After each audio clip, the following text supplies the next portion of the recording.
I want to talk about investing. And I don't mean investing money. I feel like that's the knee-jerk reaction that most of us have when we hear the word investing. And I think it's pretty common and understandable why we would think that way, because when we think about investing money, it's easy to quantify in dollars and cents. We buy something, it costs X amount of dollars, we get whatever it is that thing is. But recently I was challenged to assign a value to therapy. How much is it worth to you to go to a therapy session? How much would you pay for this, basically? And I was just told to think about it. And so I did, and it's been really confusing to me. When I think about the way I spend my money, I generally won't spend money on myself. Hardly ever. I don't often buy myself new clothes.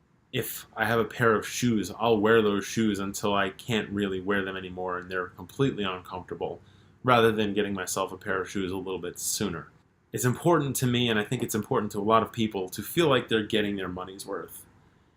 When you go to a restaurant, you go in with the expectation that you're going to order food that you like, you're going to get that meal, hopefully it's delicious, and you leave feeling full and satisfied. And if you do, you probably feel like it was worth your money. When it comes to therapy, I feel like it's a lot trickier to sum up that experience, especially when you're not exactly sure what it is you're trying to get out of that therapy session. I thought that after 10 years of therapy as a kid, I should have the tools to be able to handle my anxiety and my OCD on a day-to-day basis by myself. That was not the case. I needed somebody else's perspective on a regular basis because I was stuck inside my own head. I started going back to therapy, and 2 years ago I joined a group therapy session. And the challenge or the question of quantifying the monetary value of a therapy session, I didn't have an answer, and to be honest with you, I still don't have an answer. And I think I kind of understand why that is so difficult. Like I said, you go to a restaurant, you know exactly what you're getting and what you're paying for, and you can basically decide by the end of that meal whether or not you've gotten your money's worth. And with therapy, it is a totally different experience. It's not something tangible. The way you feel mentally is a lot harder to gauge sometimes than the way you feel physically. If your stomach hurts, your stomach hurts. And generally people understand a stomach ache or a headache or any kind of physical body pain. But when it comes to mental health and the way you're feeling inside your own mind, I don't really know that anybody can fully understand how any other person feels. You may think you can, and you can try your best to empathize with other people, and people may try to empathize with you, but really, you generally experience things in a very unique way that's based on your own past experience. It's unique to you. And going to therapy is another experience that is very unique to you. When I go to therapy, especially group therapy, I am constantly trying to bring something to the group. I feel like I have to contribute something and be a good member of the group. And I think that a lot of us feel good when we can help other people. But at the same time, I don't always find it easy to go to a group like that with the mindset that I'm going to take something. And I think it's because I'm afraid that I will feel selfish by doing that. There's a very fine line between doing something and extending yourself for other people so that they can feel good or feel better, and doing those things at your own expense and ignoring your own personal needs and whatever it is that you are truly craving. I think it's easy to overlook those things because sometimes we generally aren't really sure what it is that we need or what it is that we want from a certain situation or experience. And when we don't, the easiest thing to do is to deflect that and turn it into or focus our attention on other people, live vicariously through the reactions that we get from people. If I can make somebody else feel good or feel better, then by default that will make me feel good or feel better. But that may not necessarily be what it is that we need. It may be the only way we know how to focus our attention, because we don't have an answer for ourselves.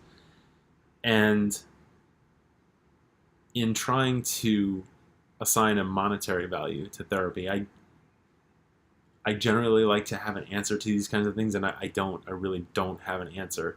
And that drives me crazy, but it's the truth. What is important is not so much finding an answer, but to be aware that there is value in investing in yourself. And I don't think that's something that a lot of people know how to do for themselves. I know I have a hard time doing it. It's because I'm afraid that I'll feel selfish. But when it comes down to it, we all need to do things for ourselves. We need to take care of ourselves. Because if we don't, the things that we do for others or try to do for others will eventually suffer. You may be able to sustain a certain level of helpfulness for other people for a period of time, but if it's coming at your own expense, over time, what you're going to be able to give to other people is also going to suffer, in addition to you yourself suffering. It's important to try to figure out being conscious of the things that you need and the things that you can do to take care of yourself and invest in yourself is a really important thing to do. And you may not find a definitive answer. Again, I don't have an answer for this. It's something that I'm continuously finding as a challenge. Doing something for yourself is not a selfish thing, especially if you are able to balance out helping other people and helping yourself. Finding ways to ask other people to help take care of us when we can't necessarily do that for ourselves, because sometimes we can't. I'm finding that I need to take care of myself, and it's very hard for me to ask somebody for something that I need. It takes a lot of energy mentally for me to do that, and it brings me a lot of anxiety to do that, because there's this constant fear of being perceived as being selfish. But you need to take care of yourself. I need to take care of myself. Everybody needs to take care of their own selves some of the time. And that's why therapy is important, and that's the value in therapy that I don't think you can assign a number to in terms of monetary value. The value in therapy is not a tangible thing. It's finding ways to ask for the help that you need and finding ways to take care of yourself and asking other people to help you take care of yourself, because people can help you do that. So